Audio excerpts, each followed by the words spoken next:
can feel overwhelming when you sit down to plan out a course and look at how much content you have to create, but it doesn't have to be. Before you start work on a new course, think about all of the work and content you might have already created in the past. Could some of it be repurposed to contribute to the work you're doing right now?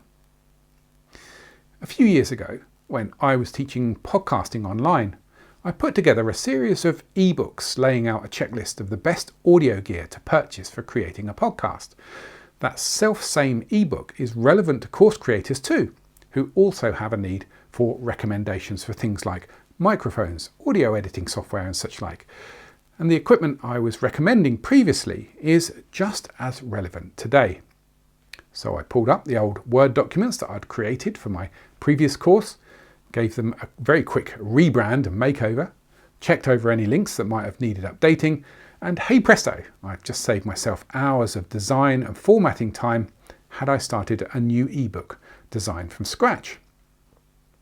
Maybe you've got some hidden gems of content squirreled away on your hard drives that you've created from a previous course launch.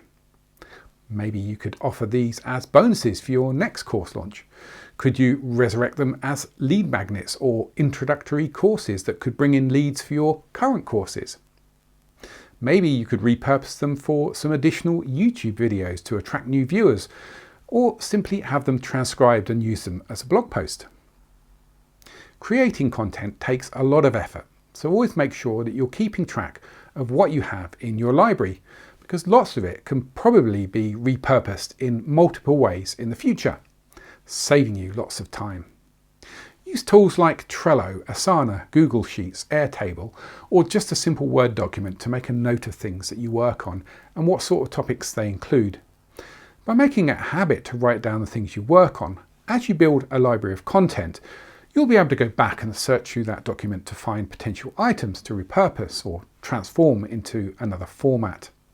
As an example of this, when working on lessons for a new course, I found a previous webinar session recording that includes a great interview with a guest talking about an example of the topic I'm teaching. I've picked out 30 to 60 seconds from the webinar interview and included that in the lesson I'm recording with a short introduction along the lines of, "Last year I interviewed X about Y, and here's why he thinks it's a great idea." This kind of repurposing is a great way to mix up your lessons and break up long lessons of you just teaching something to the camera. If you run a podcast alongside your courses, for example, plunder your archives for useful snippets that you can use in your courses to illustrate what you're teaching. Got a great blog post that you can repurpose as a PDF download, as a bonus for your post. Just because you've published something before doesn't mean you can't use it again. Many of your current students may have missed it the first time. File all the contents that you create somewhere in an archive, preferably on an external disk or an online drive like Google Drive or Dropbox rather than your computer's hard drive, so that if you ever have to change computers, you don't have to keep transferring it somewhere else. Keeping it in the cloud is a good idea if you move around a lot. Otherwise, just get yourself an external SSD drive and create a good folder structure for your content there. I've got a 4 terabyte drive that stores every piece of content I've ever created in the last 10 years, and I can tell you that's nearly full. How are you keeping track of all of the content that you create? How are you repurposing your content? Got a question about this? Let us know.